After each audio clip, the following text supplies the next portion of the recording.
Welcome to Madras Math Kernel, example 7.5. The radius of a conical tent is 7 meter. So, இனிமே போட போற problems எல்லாம் cone shapeல வரப்போகுது. So, conical tent. Tent is in the shape of a cone. அந்த கோனோட radius வந்து 7 meter. Height is 24 meter. Again, I tell you, இருக்கிற numbers எல்லாம் வெறும் நம்பரா பார்க்காதீங்க. மீட்டர்லாம் எவ்வளவு பெருசு இருக்கும் அப்படிங்கறத இமேஜின் பண்ணிக்கோங்க. ஸோ 3 மீட்டருங்கிறது 10 அடி. நம்ம வீட்டில் யூஸ் பண்ணுற கிரவுண்ட் ஃப்ளோருக்கும் சீலிங்க்கும் இருக்கிற டிஸ்டன்ஸ் 3 மீட்டர்ஸ். அப்போ 7 மீட்டர்னா எவ்வளோ பெருசு இருக்கும்னு இமேஜின் பண்ணிக்கோங்க. Height is 24 metres. Calculate the length of the canvas. So எவ்வளோ துணி வேணும் நம்மளுக்கு. Use to make the tent if the width of the rectangular canvas is 4 metre. So இப்போ இங்கே தான் உங்களுக்கு அந்த தியரி நாலேஜ் தேவைப்படுது. ஸோ தட் இஸ் ஒரு பெரிய கோனிக்கல் டென்ட் நம்ம செய்ய போறோம். That is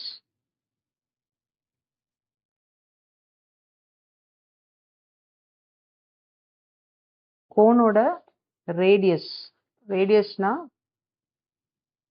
from the centre it is 7 metre.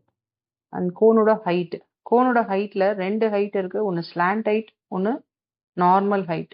So slant ஹைட்னா பர்டிகுலராக மென்ஷன் பண்ணுவாங்க. பண்ணலை அப்படின்னா unless and until it is not mentioned, it is height, normal height தான். So height is equal to 24 meters. And then slant height L கொடுக்கல. So நம்ம தான் கண்டுபிடிக்கணும். Calculate the length of the canvas used to make the tent if the width of the rectangular canvas is. அதாவது கடையில் நம்ம துணி எடுக்க போனோம்னா துணி வந்து நமக்கு வேண்டிய ஷேப்ல கிடைக்காது. Mostly it will be of rectangular ஷேப்ல தான் நம்மளுக்கு துணி எப்பயுமே கிடைக்கும். இதுக்கு ஒரு பர்டிகுலர் லென்த் அண்ட் பிரெத் இருக்கும். ஓகேங்களா? ஸோ இந்த லென்த் வந்து நம்ம எவ்வளோ வேணுமோ அவ்வளோ வாங்கி கட் பண்ணிக்குவோம். அப்போ இந்த லென்த் என்னன்னு நீ கண்டுபிடிக்கணும். இதுக்கான வித்து வந்து இது ஃபிக்ஸ் பண்ணியாச்சு. வித்து எவ்வளோ ஃபிக்ஸ் பண்ணியிருக்காங்க? 4 மீட்டர்ஸ் ஃபிக்ஸ் பண்ணியிருக்காங்க. ஸோ நம்ம என்ன பண்ண போகிறோம்? கேன்வாஸ் செய்ய எவ்வளோ ஏரியா தேவைன்னு கண்டுபிடிச்சிட்டு அந்த ஏரியாவை ரெக்டாங்குலர் ஏரியாவுக்கு ஈக்குவேட் பண்ண போகிறோம். அப்போ நம்மளுக்கு எவ்வளோ துணி வேணும்னு தெரிஞ்சிடும். எவ்வளோ கேன்வாஸ் கிளாத் வேணும்னு நம்மளுக்கு ஒரு ஐடியா வந்துடும். Therefore, first given already discuss பண்ணியாச்சு. ஸோ டைரக்டாகவே எழுதுறேன். Radius is equal to 7 metre, height equal to 24 meter, and what else is given? Width of the rectangular cloth. Width of the rectangular cloth equal to 4 meters.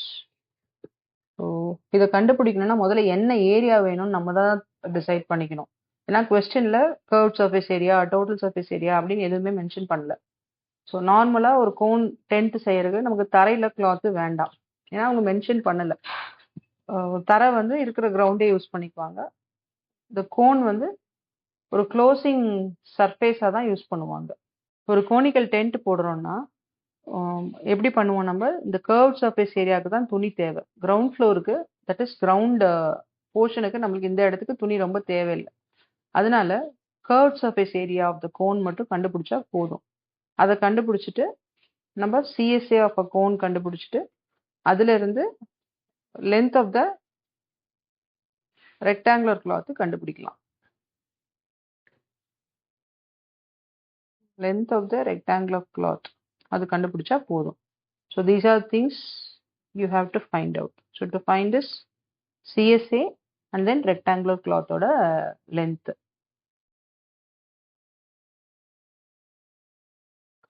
CSA of a cone formula என்ன அப்படின்னு பார்த்தீங்கன்னா it is pi RL square units. ஆனால் நம்மளுக்கு by கொடுத்துருக்கான், R கொடுத்துருக்கான், L டைரக்டாக கொடுக்கல. நீங்கள் தான் கண்டுபிடிக்கணும். எல்லுக்கான ரிலேஷன்ஷிப் என்னன்னா L equal to root of H square plus R square. So H எவ்வளவு? 24 ஸ்கொயர் பிளஸ் ஆர் ஸ்கொயர் என்னன்னு பார்த்தீங்கன்னா it is 7 square. So 24 into 24. இதுக்கு ஒரு ஷார்ட் மெத்தட் இருக்கு. ஆக்சுவலா இதுக்கு ஒரு ஷார்ட்ஸ் போட்டிருக்கேன். நீங்க வேணும்னா அதை ரெஃபர் பண்ணுங்க. இல்லைன்னா இதுல கூட இன்னொருக்கா எக்ஸ்பிளைன் பண்றேன். யூனிட் டிஜிட் ரெண்டையும் மல்டிப்ளை பண்ணா 4 into 4 is 16, balance 1. And then இது ரெண்டையும் மல்டிப்ளை பண்ணுங்க. 4 2s are 8, 4 2s are 8. So 4 2s 8, இன்னொரு 4 2s are 8. So 8 8 16 plus 1 is 17. Again one more balance. இப்போ 2 2 மல்டிப்ளை பண்ணுங்க. So 2 2s are 4, 4 plus 1 is 5. So 576. 576 plus 49. So ரெண்டையும் add பண்ணீங்கன்னா you will get 5 2 625. 625 வந்து 25 ஓட square. So 25 meters. So L கண்டுபிடிச்சாச்சு. இப்போ what is curved surface area of a cone? CSA is equal to pi 22 by 7, that into radius is 7, that into length is 25. So these two will get cancelled. 22 into 25. Again இதையும் அதே மெத்தட்ல நம்ம multiply பண்ணலாம். 2 units.